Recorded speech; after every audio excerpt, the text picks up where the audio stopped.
नमस्कार विद्यार्थी मित्रांनो, स्वागत आहे तुमचं आजच्या नवीन व्हिडिओमध्ये. तर आज आपण 5 ऑगस्ट 2026 च्या खूप महत्त्वाच्या चालू घडामोडी पाहत आहोत.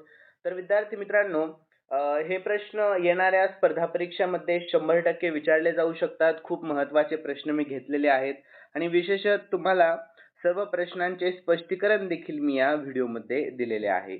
ठीक आहे. तर 10 प्रश्न मी अत्यंत महत्त्वाचे घेतले. तर आजचा आपला पहिला प्रश्न पाहून घेऊयात.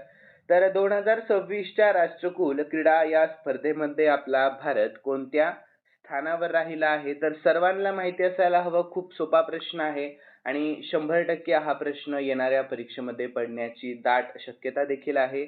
तर आपला भारत देश हा 4थ्या स्थानावर आहे. कितव्या स्थानावर? 4थ्या या स्थानावर. तर याविषयी आपण स्पष्टीकरण देखील पाहून घेऊया. तर 2026च्या ग्लासगो राष्ट्रकुल क्रीडा या स्पर्धेमध्ये म्हणजेच कोणत्या तर कॉमनवेल्थ गेम्स 2026 या स्पर्धेमध्ये आपला भारत पदक तालिकेमध्ये 4थ्या स्थानावर राहिला आहे आणि आपल्या भारताने या स्पर्धेमध्ये एकूण 39 पदके जिंकली आणि आपल्या भारताची अंतिम पदक तालिका खालीलप्रमाणे आपण पाहून घेऊयात. तर विद्यार्थी मित्रांनो, ही देखील माहिती सर्वांनी लक्षात ठेवा. तर आपल्या भारताने सुवर्ण पदके किती जिंकले आहेत? तर एकूण 13 जिंकले आहेत आणि रौप्य पदके जिंकले आहेत 17 आणि कांस्य पदके जिंकले आहेत 9. तर एकूण सर्व पदके आपल्या भारत देशाने जिंकली आहेत 39. ठीक आहे. तर या स्पर्धेमध्ये ऑस्ट्रेलिया 171 पदकांसह पहिल्या, इंग्लंड दुसऱ्या आणि कॅनडा तिसऱ्या स्थानावर राहिला आहे आणि 4थ्या स्थानावर आहे आपला भारत देश. तर यानंतर पुढील प्रश्न आहे आपला दुसरा. तर विद्यार्थी मित्रांनो, हा प्रश्न देखील खूप जास्त महत्त्वाचा आहे. तर नुकतेच डॉक्टर डी.वाय. पाटील यांचे निधन कोठे झालेले आहे? तर याचे योग्य उत्तर आहे कोल्हापूर या शहरामध्ये झाले आहे. कोणत्या? तर कोल्हापूर. तर विद्यार्थी मित्रांनो, शिक्षण महर्षी, पद्मश्री आणि बिहार, त्रिपुरा व पश्चिम बंगालचे माजी राज्यपाल डॉक्टर डी.वाय. पाटील यांचे 4 ऑगस्ट 2026 रोजी आपल्या महाराष्ट्रातील कोल्हापूर या शहरामध्ये त्यांच्या निवासस्थानी निधन झाले आहे. तर वयाच्या 90व्या वर्षी त्यांनी अखेरचा श्वास घेतला आहे आणि या निधनाविषयी आपण सविस्तर माहिती पाहून घेऊयात. तर दिनांक सर्वांनी लक्षात ठेवा, 4 ऑगस्ट 2026 आणि ठिकाण तर कोल्हापूर, महाराष्ट्र, कसबा बावडा येथील निवासस्थान आहे आणि वय 90 वर्ष आणि त्यांची ओळख काय होती? तर ज्येष्ठ नेते, माजी राज्यपाल आणि डी.वाय. पाटील ग्रुपचे संस्थापक ते होते. यानंतर तिसरा प्रश्न.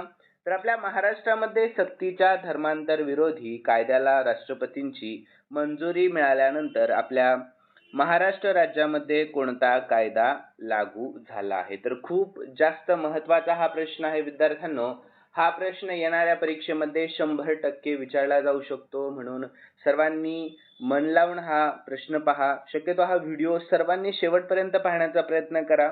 तर याचे योग्य उत्तर आहे ऑप्शन बी, महाराष्ट्र धर्म स्वातंत्र्य कायदा 2026. ठीक आहे. तर विद्यार्थी मित्रांनो, याविषयी आपण शॉर्टमध्ये महत्त्वाची माहिती देखील पाहून घेऊयात. तर आपल्या महाराष्ट्रामध्ये सक्तीच्या धर्मांतराविरोधी कायद्याला राष्ट्रपतींची मंजुरी मिळाल्यानंतर महाराष्ट्र धर्म स्वातंत्र्य कायदा 2026 लागू करण्यात आला आहे. तर 30 जुलै 2026 रोजी अधिकृत राजपत्रामध्ये म्हणजेच गॅजेटमध्ये प्रसिद्ध होताच हा कायदा राज्यभरामध्ये अंमलात आलेला आहे. यानंतर चौथा प्रश्न. तर 2026च्या राष्ट्रकुल क्रीडा स्पर्धेमध्ये आपल्या भारताने एकूण किती पदके जिंकली आहेत? तर सर्वांना माहिती असायला हवं. पाहिलं आपण पहिल्या प्रश्नामध्ये, तर आपल्या भारताने 39 पदके जिंकली आहेत. तर विद्यार्थी मित्रांनो, 2026च्या राष्ट्रकुल क्रीडा स्पर्धेमध्ये आपल्या भारताने एकूण 39 पदके जिंकली. यानंतर पाचवा प्रश्न. महाराष्ट्र सरकारने विद्यार्थ्यांच्या आरोग्याच्या दृष्टीने शाळांच्या किती मीटर परिसरामध्ये जंक फूडच्या विक्रीवर बंदी घालण्याचा मोठा निर्णय घेतलेला आहे? तर याचे योग्य उत्तर आहे ऑप्शन बी, 50 मीटर. ठीक आहे विद्यार्थी मित्रांनो. तर सर्वांनी मला कॉमेंटमध्ये कळवा, तर हा निर्णय कोणामुळे घेण्यात आलेला आहे? सर्वांनी लवकरात लवकर सांगण्याचा प्रयत्न करा. तर याविषयी महत्त्वाची माहिती पाहूयात. तर महाराष्ट्र सरकारने अन्न व औषध प्रशासन विद्यार्थ्यांच्या आरोग्याची काळजी घेण्यासाठी शाळांच्या 50 मीटर परिसरामध्ये जंक फूडच्या विक्रीवर मोफत वाटपावर आणि जाहिरातींवर पूर्णपणे बंदी घालण्याचा मोठा निर्णय घेतला आहे. तर यामध्ये वडापाव, समोसे, चिप्स आणि शीतपेय यांसारख्या उच्च चरबी, साखर व मीठ असलेल्या पदार्थांचा समावेश करण्यात आला आहे. यानंतर 6वा प्रश्न, तर हब अँड स्पोक मॉडेल सुरू करणारे आपल्या भारतातील दुसरे विमानतळ कोणते विमानतळ ठरले आहे? तर याचे योग्य उत्तर ऑप्शन सी, श्री गुरु रामदासजी आंतरराष्ट्रीय विमानतळ अमृतसर हे ठरले आहे. तर याविषयी शॉर्टमध्ये महत्त्वाची माहिती पाहूयात.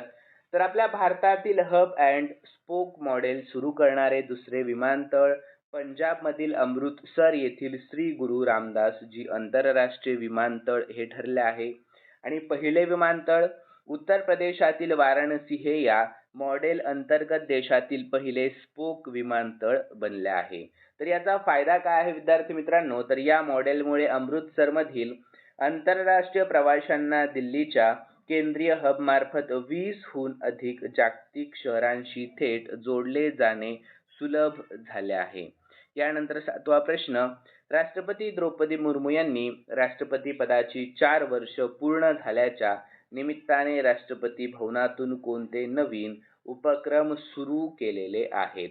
तर याचे योग्य उत्तर आहे option A, E audio guide, E उपहार पोर्टल आणि राही बस सेवा व बचपन बाल परिसर हे. ठीक आहे, सर्वांनी लक्षात ठेवा. तर विद्यार्थी मित्रांनो, याविषयी आपण शॉर्टमध्ये महत्त्वाची माहिती देखील पाहून घेऊयात. तर राष्ट्रपती द्रौपदी मुर्मू यांनी राष्ट्रपती पदाची 4 वर्ष पूर्ण झाल्यानिमित्त 28 जुलै 2026 रोजी राष्ट्रपती भवनातून ई ऑडिओ गाईड, राही आणि बचपन बाल परिसर हे प्रमुख नागरिक केंद्रित व हरित उपक्रम सुरू केले आहेत. यानंतर 8वा प्रश्न आपण पाहून घेऊयात. तर आसाम सरकारने पूरग्रस्त 4 जिल्ह्यांतील 75,000 कुटुंबांसाठी DBT द्वारे किती रुपयांची तात्पुरती पूर मदत जाहीर केलेली आहे? तर याचे योग्य उत्तर आहे ऑप्शन डी, 112 कोटी. किती? तर 112 कोटी रुपये. तर विद्यार्थी मित्रांनो, आसाम सरकारने पूरग्रस्त 4 जिल्ह्यांतील 75,000 कुटुंबांसाठी DBT द्वारे 15,000 प्रति कुटुंब याप्रमाणेच एकूण 75,000 ची तात्पुरती पूर मदत जाहीर केलेली आहे. तर या पॅकेजशी संबंधित मुख्य तपशील आपण खालीलप्रमाणे पाहून घेऊयात. तर एकूण वितरित निधी या अंतर्गत पहिल्या टप्प्यामध्ये सुमारे 112 कोटी थेट बँक खात्यात वर्ग करण्यात आले आहेत. आणि बाधित 4 जिल्हे पाहूयात. तर शिवसागर, चराईदेव आणि जोरहाट व गोलाघाट हे आहेत. आणि या मदतीचे वर्गीकरण, तर यामध्ये कपड्यांसाठी 2,500, भांड्यांसाठी 2,500, SDRF अंतर्गत उपजीविकेसाठी 3,000 आणि राज्य सरकारकडून अतिरिक्त 7,000चा यामध्ये समावेश करण्यात आला आहे. यानंतर 9वा प्रश्न, तर इराणमधील आपल्या भारताचे पुढील राजदूत म्हणून कोणाची नुकतीच नियुक्ती करण्यात आली आहे? तर याचे योग्य उत्तर आहे ऑप्शन सी, विश्वेश नेगी असं त्यांचे नाव आहे. काय? तर विश्वेश नेगी. तर यानंतर आपण याविषयी महत्त्वाची माहिती देखील पाहून घेऊयात. तर विद्यार्थी मित्रांनो, विश्वेश नेगी यांची इराणमधील आपल्या भारताचे पुढील राजदूत म्हणून नियुक्ती करण्यात आली आहे. आणि 3 ऑगस्ट 2026 रोजी परराष्ट्र मंत्रालयाने जाहीर केलेल्या अधिकृत माहितीनुसार 2002 बॅचचे IAF अधिकारी असलेले विश्वेश नेगी सध्या परराष्ट्र मंत्रालयामध्ये संयुक्त सचिव म्हणून कार्यरत आहे. तर ते लवकरच तेहरान येथे आपला नवीन कार्यभार स्वीकारतील आणि ते सध्याचे राजदूत रुद्र गौरव श्रेष्ठ यांची जागा घेतील, ज्यांची तुर्की येथे नियुक्ती झालेली आहे. यानंतर पुढील प्रश्न आहे आपला 10वा. तर विद्यार्थी मित्रांनो, लोकसभेमध्ये पारित झालेल्या विधेयकानुसार सर्वोच्च न्यायालयातील न्यायाधीशांची संख्या कितीवरून कितीपर्यंत वाढवण्यात आली आहे? तर याचे योग्य उत्तर आहे ऑप्शन ए, 33 वरून 37 करण्यात आली आहे. ठीक आहे, तर याविषयी आपण शॉर्टमध्ये महत्त्वाची माहिती पाहूयात. तर लोकसभेमध्ये पारित झालेल्या सर्वोच्च न्यायालय न्यायाधीशांची संख्या सुधारणा विधेयक 2026 नुसार सर्वोच्च न्यायालयातील न्यायाधीशांची एकूण मंजूर संख्या 34 वरून 38 सरन्यायाधीशांसह करण्यात आली आहे. तर विद्यार्थी मित्रांनो, इथे कन्फ्यूज होऊ नका. तर या विधेयकाची मुख्य वैशिष्ट्ये आपण पाहूयात. तर न्यायाधीशांची संख्या सरन्यायाधीशा वगळून ही संख्या 33 वरून 37 करण्यात आली आणि एकूण संख्या सरन्यायाधीशांसह मुख्य सरन्यायाधीशांना CJP मिळून ही संख्या आता 34 वरून 38 झालेली आहे. तर याचा उद्देश काय आहे, तर सर्वोच्च न्यायालयातील प्रलंबित खटल्यांचे ओझे कमी करणे आणि न्यायदानाची प्रक्रिया अधिक वेगवान करणे हा यामागील मुख्य हेतू आहे. यानंतर आपण 11वा प्रश्न पाहूयात. हा प्रश्न आपला शेवटचा आहे, महत्त्वाचा एक प्रश्न एक्स्ट्रा घेतलाय मी. तर 2030च्या राष्ट्रकुल क्रीडा स्पर्धेचे अधिकृत आयोजन आपल्या भारतामधील कोणत्या शहरात केले जाणार आहे? तर याचे योग्य उत्तर आहे ऑप्शन सी, अहमदाबाद या शहरामध्ये केले जाणार आहे. तर याविषयी शॉर्टमध्ये महत्त्वाची माहिती पाहूयात. तर 2030च्या राष्ट्रकुल क्रीडा स्पर्धेचे म्हणजेच कॉमनवेल्थ गेम्सचे अधिकृत आयोजन गुजरातमधील अहमदाबाद शहरामध्ये केले जाईल. तर ग्लासगो येथे झालेल्या राष्ट्रकुल क्रीडा महासंघाच्या बैठकीमध्ये 74 सदस्य देशांच्या मंजुरीनंतर अहमदाबादच्या यजमानपदावर अधिकृत शिक्कामोर्तब करण्यात आले आहे आणि ही या ऐतिहासिक स्पर्धांची शताब्दी आवृत्ती असेल. ठीक आहे.